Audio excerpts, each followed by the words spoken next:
Hey there, it's your friendly neighborhood awkward white person Dan here, ready to navigate another situation with the finesse of a cat trying to swim. Today we're diving into Juneteenth, the holiday that you just Googled yesterday because you didn't know what it was. Well, let's figure it out together. Juneteenth marks June 19th, 1865, when the last enslaved people in Galveston, Texas, found out they were free.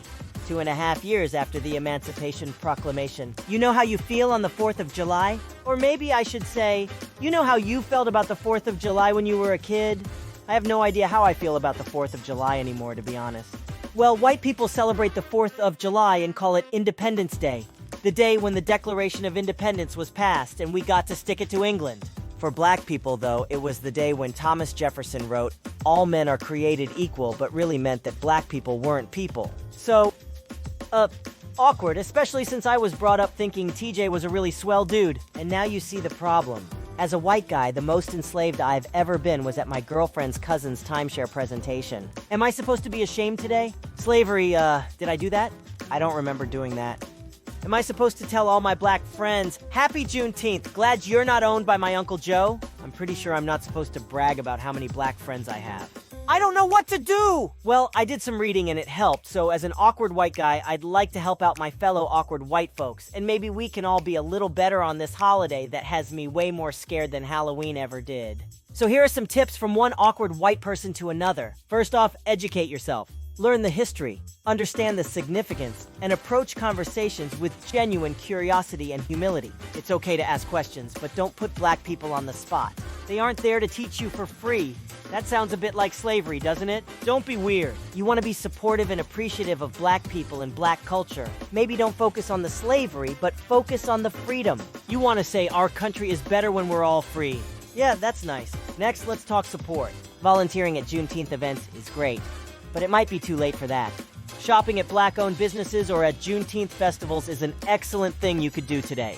But don't waltz into a black-owned store and shout, "I'm here to support black businesses," like you're a superhero arriving to save the day. Instead, shop there because you genuinely want to. Enjoy your experience and maybe leave a thoughtful review. Your support should be like a good Wi-Fi connection. Strong, but nobody should notice you unless there is a problem. And please, for the love of God, don't cause a problem. Now, what to say and what not to say. Avoid saying things like, "Why isn't there a White History Month?" A recent meme asked why there wasn't a straight Pride Month and said that question is like asking why we don't have parking spots reserved for non-handicapped people. Every day is your day. We need a special day to recognize the people who don't usually get recognized.